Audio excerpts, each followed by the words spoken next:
નમસ્કાર વિદ્યાર્થી મિત્રો, અગાઉના લેક્ચરની અંદર આપણે ગેલિસેકના નિયમને આધારિત આપણે એક્ઝામ્પલ આપણે કેલ્ક્યુલેટ કર્યા છે. નેક્સ્ટ આપણે વાત કરીએ સંયુક્ત વાયુ સમીકરણ. તો એની અંદર આપણે સંયુક્ત વાયુ સમીકરણ આપણે ઉપજાવીએ તો સૌપ્રથમ આપણે વાત કરીએ કે બોયલના નિયમ મુજબ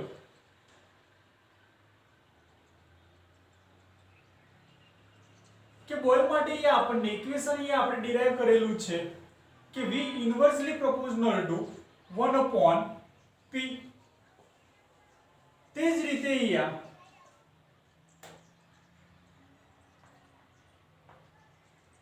ચાર્લ્સના નિયમ મુજબ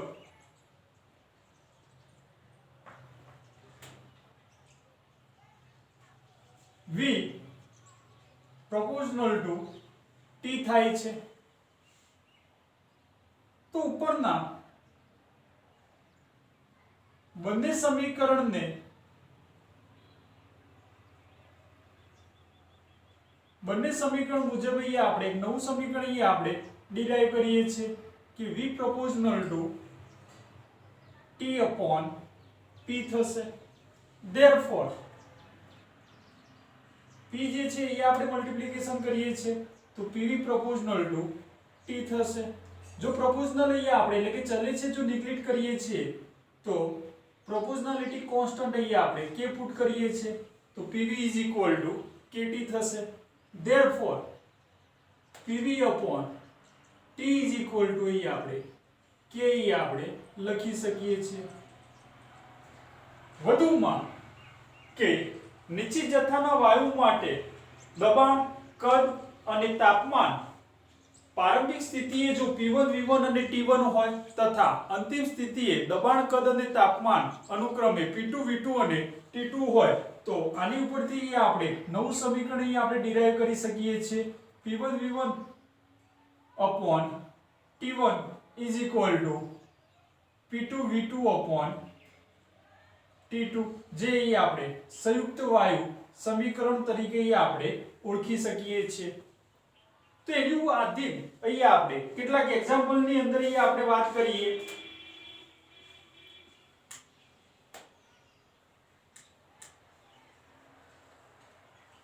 તો આપણને કોયડા નંબર 5.3 આપણને આપેલ છે કે 25 સેલ્સિયસ તાપમાને અને 760 મિલીમીટર પારાના દબાણે વાયુ 600 ml કદ ધરાવે છે.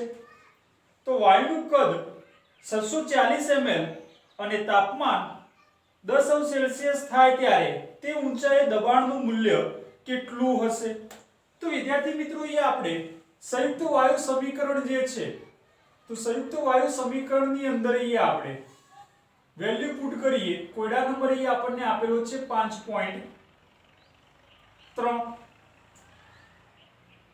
તો એને આધીન આપણને સંયુક્ત વાયુ સમીકરણ જે આપણને આપેલું છે P1 V1 upon T1 is equal to P2 V2 upon T2 છે. જ્યાં P1 જે છે આપણને દબાણ આપણને આપેલું છે 760 મિલીમીટર આપણને પારો એટલે કે મર્ક્યુરી આપણને આપેલું છે. P2 આપણે શોધવું છે. V1 કદ જે છે એ આપણને આપ્યું છે 600 ml છે. V2 જે બી છે એ પણ આપણને આપ્યું છે 640 ml છે. T1 જે તાપમાન છે એ 2500 સેલ્સિયસ છે તો 25 પ્લસ 273 તો આપણને T1 તાપમાન આપણે કલેક્ટ કરી શકીએ છીએ 298 કેલ્વિન અને T2 તાપમાન જે આપણને આપેલું છે 10 સેલ્સિયસ તો 10 પ્લસ 273 એટલે કે 283 કેલ્વિન થશે. તો સંયુક્ત વાયુ સમીકરણ જે છે એની અંદર આપણે વેલ્યુ આપણે પુટ કરીએ તો P2 આપણે શોધવું છે તો એને કરતા કરીએ તો આપણને ઇક્વેશન મળશે P1 V1 T2 divide by T1 into V2. એની અંદર આપણે વેલ્યુ પુટ કરીએ P1 760 V1 600 ml T2 283 kelvin તાપમાન છે. T1 298 કેલ્વિન તાપમાન છે અને V2 640 ml છે. તો એ આપણને આન્સર વિદ્યાર્થી મિત્રો આપણને મળે છે 676.6 મિલીમીટર મર્ક્યુરી. તો આપણને કોયડા નંબર જે 5.3 આપણને આપેલા છે એની ઉપરથી આપણે દબાણ P2 આપણે ફાઇન્ડ કરી શકીએ છીએ. નેક્સ્ટ આપણને એક્ઝામ્પલ આપણને આપેલો છે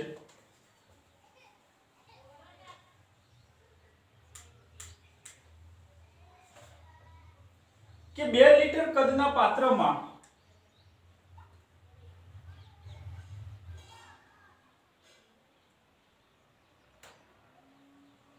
સેલ્સિયસ તાપમાને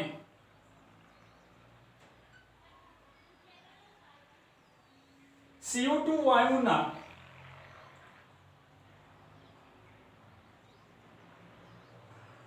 6.0 22 ગુણ્યા 1022 અણુઓ દાખલ કરવાથી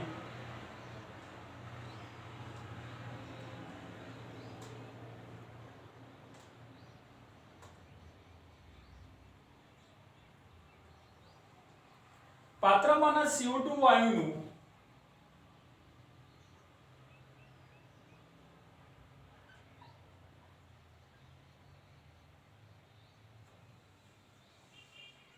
દબાણ શોધો.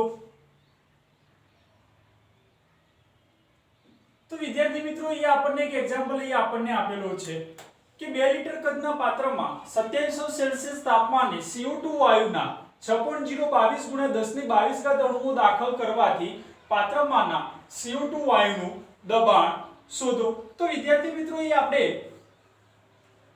વાત કરી શકીએ કે એવોગાડ્રો નંબર જે આપણને આપેલો છે 6.022 ગુણ્યા 1023 અણુનું કદ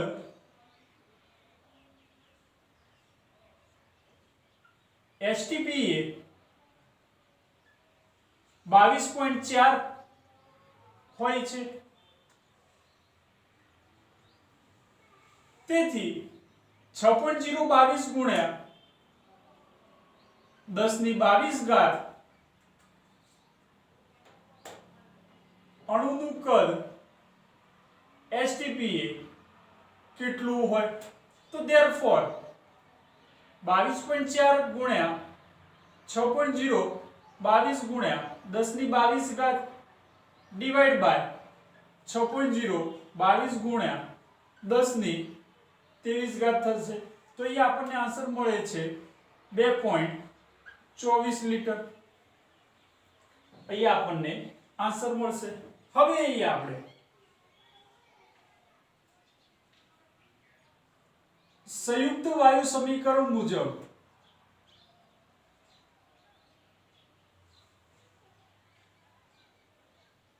આપણી જોડે સંયુક્ત વાયુ સમીકરણ આપણે જાણીએ છીએ વિદ્યાર્થી મિત્રો P1 V1 T1 P2 V2 T2, જ્યાં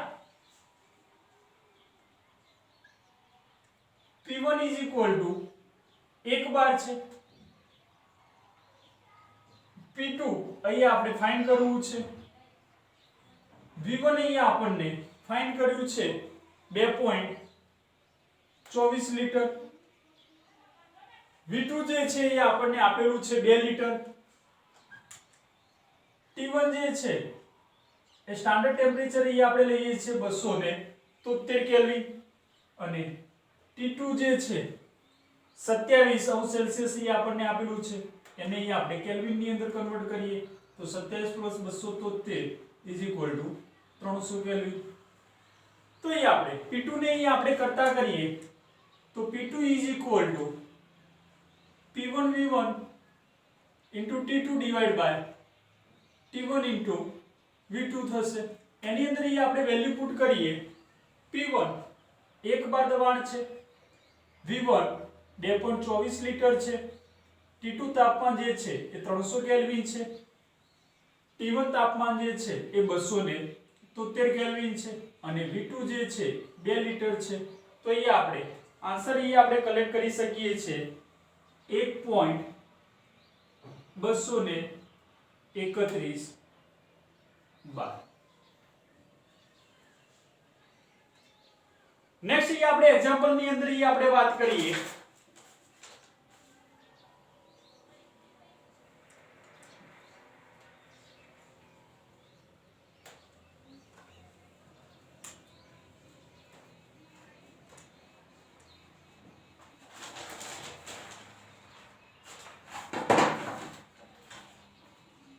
કે 27 સેલ્સિયસ તાપમાને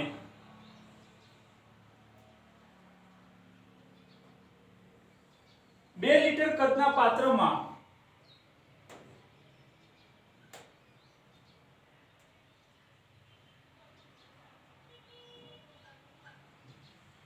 CO નું દબાણ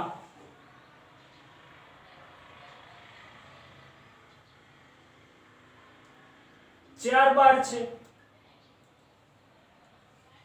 તો 77 સેલ્સિયસ તાપમાને 4 લીટર કદના પાત્રમાં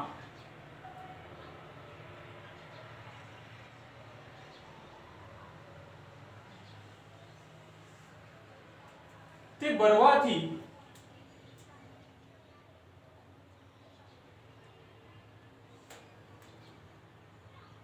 તેનું દબાણ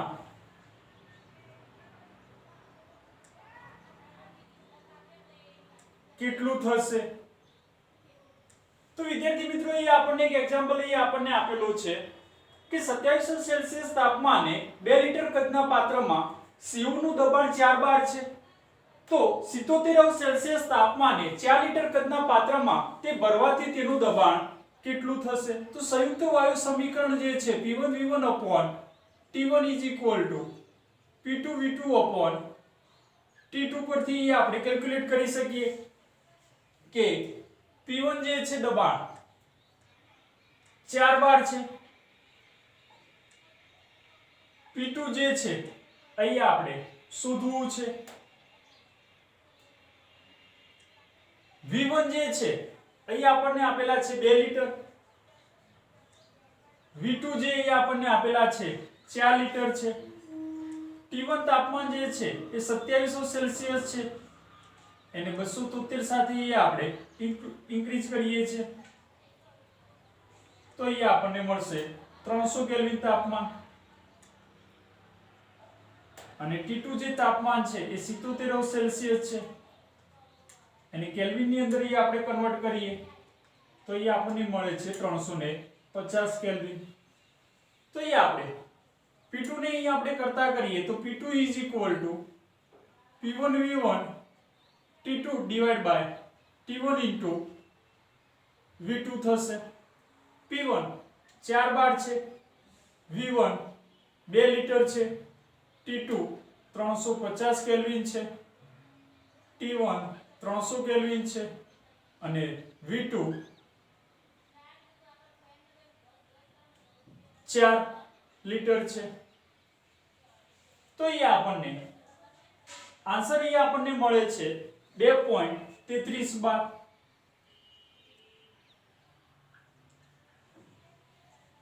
કલેક્ટ કરી શકીએ છીએ. અને લાસ્ટ અહીં આપણે એક્ઝામ્પલ ની અંદર આપણે વાત કરીએ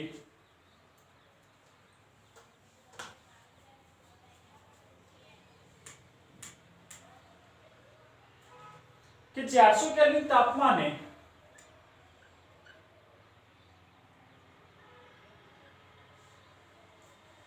બસો ml નાઇટ્રોજન વાયુનું દબાણ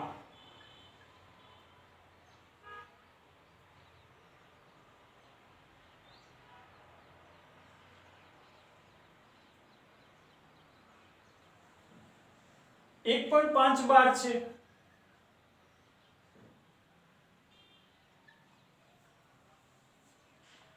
N2 વાયુનું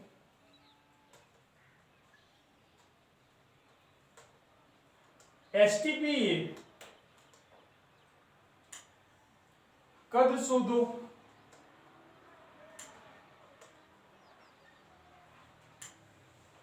તો એ આપણને નેક્સ્ટ એ આપણને જે લાસ્ટ એ આપણને એક્ઝામ્પલ છે કે 400 કેલ્વિન તાપમાને 200 ml N2 વાયુનું દબાણ 1.5 બાર છે, તો N2 વાયુનું STP એ કદ એ આપણે શોધવું છે. તો સંયુક્ત વાયુ સમીકરણ પ્રમાણે P1V1 T1 is equal to P2V2 T2 થશે, where P1 જે છે એ આપણને આપેલા છે 1.5 બાર છે, P2 જે છે એ 1 બાર થશે, V1 જે છે એ 200 ml એ આપણને આપેલા છે, તો V2 એ આપણે શોધવા છે. T1 જે તાપમાન જે છે એ 400 કેલ્વિન તાપમાન આપેલું છે અને T2 જે છે એ 273 કેલ્વિન થશે. તો એ આપણે V2 ને આપણે કરતા કરીશું, તો V2 is equal to P1V1 T2 divided by T1 into P2 થશે.